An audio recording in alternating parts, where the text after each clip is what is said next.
नमस्कार, कैसे हैं आप सभी लोग? बढ़िया हैं।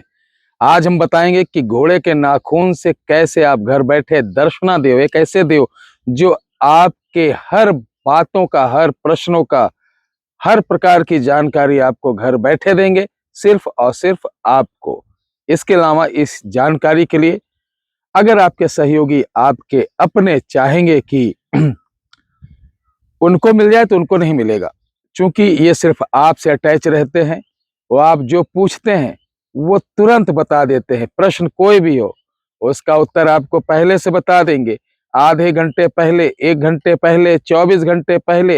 एक ऐसी साधना जिसे आप घर पर कर सकते हैं, किसी गुरु की जरूरत नहीं, ना किसी परंपरा की आवश्यकता है, ना किसी बंधन की आवश्यकता है, ना किसी विशेष नियम की आवश्यकता है। ये दर्शना देव। आखिर दर्शना देव है कौन? ध्यान से सुनिए। अगर आप इस वीडियो को नहीं देख पाए और इसे भी नहीं कर पाए तो मैं कहता हूं आप जिंदगी में कुछ नहीं कर पाएंगे। तंत्र मंत्र यंत्र से आप ध्यान हटा दीजिए, जाके कोई काम धंधा करना जिससे आपका परिवार का जीवोपार्जन हो।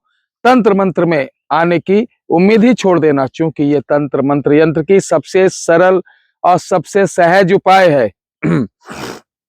मेरा गला मैं बता दूं 4-5 दिन से स्वास्थ्य सही नहीं है, इस कारण थोड़ा सा वॉइस में आप अलग चेंजिंग पा रहे होंगे। तो घोड़े का नाखून कहाँ से लाएं? सबसे पहले प्रश्न ये उठता है कि घोड़े का नाखून हम कहाँ से लाएं? तो देखिए, घोड़े जहां पर रेस घोड़े लगाए जाते हैं या जहां पे तांगा, इक्का या घोड़े जो पालते हैं, तो सर्च करिए। घोड़े की नाल लगाने वाले जो लोग रहते हैं तो पहले नाखून को छीलते हैं, तो उसकी कतरन गिरती है। वो आपको बड़ी आसानी से प्राप्त हो जाएगा। मेरे यहाँ ऐसी कोई सुविधा नहीं है। हम पर किसी प्रकार का आप ये मत करना कि गुरुजी घोड़े का नाखून भेज दो, ठीक है? घोड़े के नाखून को लाना है 50 ग्राम और लगभग 400 ग्राम इसके अंदर मिलाना है। एक पौधा होता है जिसे बोलते हैं राल, राल की लकड़ी, धूप की भी लकड़ी बोलते हैं, और इनको आपको कूट लेना है, ठीक है? राल की लकड़ी में ये नाखून को बारीक कतर के, रेगमाल से या बारीक करके चूरा करके कूट कर इसमें मिला देना है। और इसमें मिलाना सफेद चंदन 20 ग्राम, 25 ग्राम, थोड़ा सा गौलोचन। इसको आप घोल कर लगभग इतना बड़ा पैकेट बनेगा, समथिंग मेरे ख्याल से 600-700 ग्राम। पूरा मिलाने के बाद वेट बढ़ जाता है। अब ये चमत्कारी चीज है। अब चलिए बहुत ही सरलता के साथ मैं बता देता हूं। इसमें किसी प्रकार के आपको बंधन या नियम की जरूरत नहीं है। डिस्क्रिप्शन बॉक्स में एक मंत्र लिखा है, उस मंत्र को आप अच्छी तरीके पहले याद कर लेना। अगर आप मंत्र पढ़ते समय जरा से अटके, कभी होता नहीं मंत्र अटक गए फिर से पढ़ना चालू हुए, तो ये खंडित हो जाएगा। जितना सरल है उतना ही सहज। इसमें सावधानी सिर्फ यही देना है कि हम बगैर अटके इस मंत्र को पढ़ ले जाएं।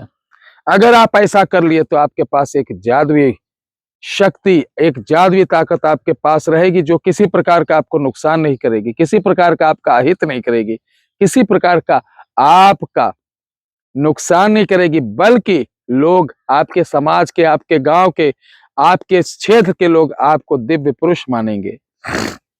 करना कैसे है? जब भी अमावस्या आए, ध्यान रखना, जब भी अमावस्या आए तो उस दिन सुबह आपको शमशान जाना है। वहां से एक लकड़ी उठा के ले आना, जिस पर ले नहीं जाते बांस वाला, उसमें से एक टुकड़ा काट के या तोड़ के ले आना इतना बड़ा। और घर में कहीं किनारे बैठ जाना, एक तसला में, लोहे के तसले में बालू मिट्टी रखकर आम की लकड़ी जला लेना और इसी लकड़ी के 108 टुकड़े करना। 108 टुकड़े करना। 108 टुकड़े करने के बाद इस मंत्र को जो मैंने बताया है, एक लकड़ी का टुकड़ा, एक आहुति डालते चले जाना। ऐसे 108 आहुति डालने के बाद आपके सामने एक पत्थर गिरेगा या लकड़ी गिरेगी या हड्डी गिरेगी। जो भी गिरेगी उसे उठा लेना, प्रणाम करना, उसे लाल कपड़े में लपेट के रख लेना। अब दूसरी अमावस्या जब आएगी, जो भी चीज गिरा है उसको अपने सामने कटोरे में पानी भरना और उसमें इतना सा आपको खुशबू डाल देना और इसी मंत्र की 5 माला करेंगे तो दर्शना देव प्रकट होंगे, और जब प्रकट होंगे स्थान मांगेंगे। तो अपनी कनिष्ठिका उंगली पे देना। किस पे? कनिष्ठिका उंगली पे। ऐसे कर देना, कहना आओ इसी पर। जैसे बीर लिया जाता है, झटक के काम लिया जाता है, बीरों को, जो तांत्रिक लोग रहते हैं बीरों को इसी पे ले लेते हैं। और जैसे वो आएगा तो जैसे लगेगा आपको मधुमक्खी ने डंक मारा है, ऐसा लगेगा। उसको प्रणाम करना, थोड़ा दर्द होगा, फिर सही हो जाएगा। ये सारी सामग्री जो रखी है इसको विसर्जन अगले दिन कर देना। जब भी कोई काम करना हो तो जैसे कान खुजलाते ऐसे ऐसे करते मंत्र 7 बार पढ़ोगे, तुरंत दर्शन आएगा। और आप जो पूछोगे वो बताएगा। विशेषता यह है कि बहुत देर नहीं रुकता है, ध्यान रख लेना। 5 से 6 मिनट रुकेगा, इसके अंदर जो पूछना हो पूछ लेना, वो बता देगा। फिर जब आपको उसी दिन बुलाना हो तो कम से कम 10-10, 20-20 मिनट का गैप दे के बुलाइए, तभी ये करेगा। इससे किसी प्रकार का अनैतिक प्रश्न, किसी के गुप्त जानकारी लेना या जो प्रकृति के खिलाफ कोई काम मत करना कि पूछो अरे उसकी बहन बिटिया किसी से लगी तो नहीं हुई है, उसके घर में कहीं छुपा के धन तो नहीं रखा गया है, अच्छा आज सट्टे में क्या आएगा। ये सब के लिए तंत्र मंत्र नहीं होते।